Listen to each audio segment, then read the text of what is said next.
கர்த்தருக்குள் பிரியமான சகோதரர்களே சகோதரிகளே, உங்கள் யாவருக்கும் ஆண்டவரும் உயிர்த்தெழுந்த இரட்சகருமாகிய இயேசு கிறிஸ்து நாமத்திலே வாழ்த்துக்களையும் வணக்கங்களையும் தெரிவித்துக் கொள்கிறேன்.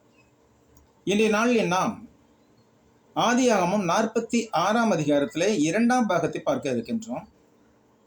இந்த 2ஆம் பாகத்திற்கு நான் தெரிந்து கொண்ட திறவுகோல் வசன பகுதி ஆதியாகமம் 46, 26, 27. யாக்கோபுடைய குமாரரின் மனைவிகளை தவிர அவனுடைய கர்ப்ப பிறப்பாய் இருந்து அவன் மூலமாய் எகிப்திலே வந்தவர்கள் எல்லாரும் 66 பேர். யோசேப்புக்கு எகிப்திலே பிறந்த குமாரர் 2 பேர். ஆக எகிப்துக்கு போன யாக்கோபின் குமாரர் 70 பேர் என்று கூறப்பட்டிருக்கிறது. இது 26, 27 வசன பகுதியிலே காணப்படுகிறது. இப்போ நாம் லேயாள் மூலமாய் யாக்கோபுக்கு பிறந்தவர்கள் எத்தனை பேர் என்று நாம் நேற்று பார்த்தோம்.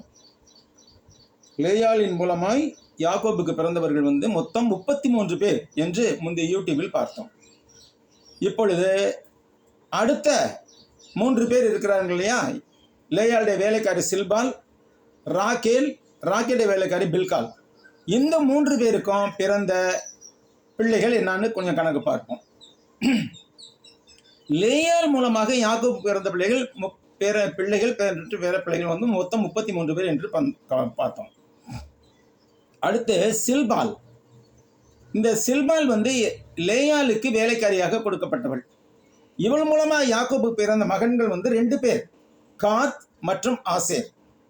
இந்த காத்தின் மூலமாக பிறந்த பிள்ளைகள் சிப்பியோன், அகி, சூனி, எஸ்போன், ஏரி, அரோதி, அரேலி ஆகியோர் 7 பேர். அடுத்து ஆசேர் மூலமாக பிறந்த பிள்ளைகள் இம்னா, இஸ்வா, இஸ்வி, பெரியா. இதோடு கூட இவருடைய சகோதரியின் பெயர் ஒன்றும் கொடுக்கப்பட்டிருக்கிறது, செராக்கு என்பது. இவள் பெரியாவின் மகளாக இருக்கிறாள். அடுத்து இவள் ஆசேரின் மகள். அடுத்து இந்த ஆசேருடைய மகன் பெரியாவின் மகன்கள், அதாவது ஆசேருக்கு பேரப்பிள்ளைகள் ஒருத்தன் பேர் ஏபேர், இன்னொருத்தன் பேர் மல்கியல். ஆக மொத்தம் 16 பேர் யாக்கோபின் மனைவி லேயாளுக்கு கொடுக்கப்பட்ட சில்பாளுக்கு பிறந்தவர்கள் 16 பேர். முதல் லேயாளுக்கு 33, அப்புறம் சில்பாளுக்கு 16. அடுத்து யாக்கோபின் மனைவி ஆகிய ராக்கேலுடைய மகன்கள் மற்றும் பேரன்கள். யோசேப்பு முதல் மகன் ராக்கேலுக்கு. அவனுடைய மனைவி ஆஸ்னாத்துக்கு பிறந்தவர்கள் மனாசே, எப்ராயிம். இவங்க 4 பேரும் அதாவது யோசேப்பு, ஆஸ்னாத், மனாசே, எப்ராயிம் ஆகியோர் ஏற்கனவே எகிப்திலே இருக்கிறவர்கள். அவர்களுடைய கணக்கு இதில் சேருகிறது. அடுத்த யோசேப்பின் கூட பிறந்த தம்பி பென்யமீன். அந்த பென்யமீன் பிறக்கிற போதுதான் ராக்கேல் இறந்து போனாள். அந்த பென்யமீனுக்கு பிறந்த பிள்ளைகள் பேலா, பெகேர், அஸ்பேல், கேரா, நாகமான், ஏகி, ரோஷ், முப்பீம், உப்பீம், ஆர்து. இந்த 14 பேரும் ராக்கேல் மூலம் யாக்கோபுக்கு பிறந்தவர்கள். அதாவது யோசேப்பின் வம்சமுடையார் 4 பேர், பென்யமீன் வம்சமுடையார் 10 பேர். ஆக இந்த 14 பேரும் ராக்கேல் மூலமாக யாக்கோபுக்கு பிறந்தவர்கள்.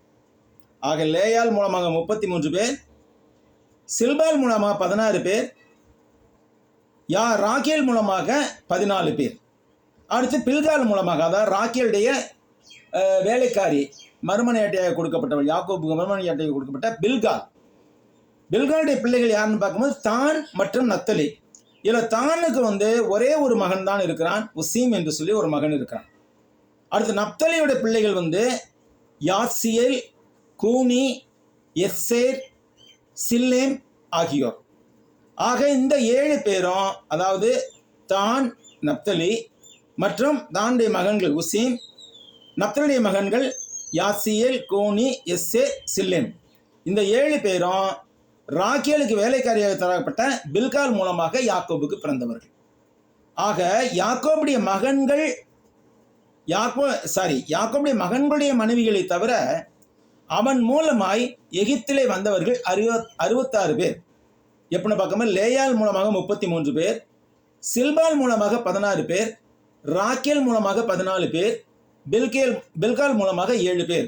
ஆக மொத்தம் 70 பேர் என்று சொல்லப்படுகிறது. இங்கே மொத்தம் 70 பேர். அத்தோடு கூட லேயால், சில்பால், பில்கால் ஆக 3 பேர். அடுத்து யாக்கோபு ஒருவன். அப்புறம் யாக்கோபுடைய மகன்களின் மனைவிகள், யாக்கோபுடைய மருமகள்கள் 12 பேர். இந்த அட்டவணையில் விடப்பட்டுள்ள பெண் பிள்ளைகள் ஆக மொத்தம் 86 பிளஸ் நபர்கள் யாக்கோபின் பரிவாரத்தில் இருந்தார்கள். அவர்கள் எல்லோரும் எகிப்து நாட்டிலே சேர்ந்தார்கள். இவ்வசனத்தை நன்றாக படித்தால் புரியும். யாக்கோபுடைய குமாரனின் மனைவிகளை தவிர அவனுடைய கர்ப்பப்பரப்பாக இருந்து அவன் மூலமாக எகிப்தில் வந்தவர்கள் 66 பேர். அப்போ யாக்கோபுடைய மனைவிகள் 12 பேர், அதுவும் சேரணும் இல்லையா? யாக்கோபுடைய மகன்களுடைய மனைவிகள் 12 பேரும் சேரணும். யாக்கோபுடைய மனைவிகள் 3 பேரும் வந்தாங்க, அவங்களும் சேரணும். ஆக மொத்தம் 86 பிளஸ் நபர்கள் கொண்ட பரிவாரத்துடன் யாக்கோபு எகிப்து நாட்டிலே சேர்ந்தான். இதற்கு அடுத்த பிரிவை நாம் நாளைய தினத்திலே பார்ப்போம். கர்த்தர் தாமே நம்மை ஆசீர்வதிப்பாராக. தொடர்ந்து நீங்கள் அடியனுடைய ஊழியத்திற்காக ஜெபித்துக் கொள்ளுங்கள்.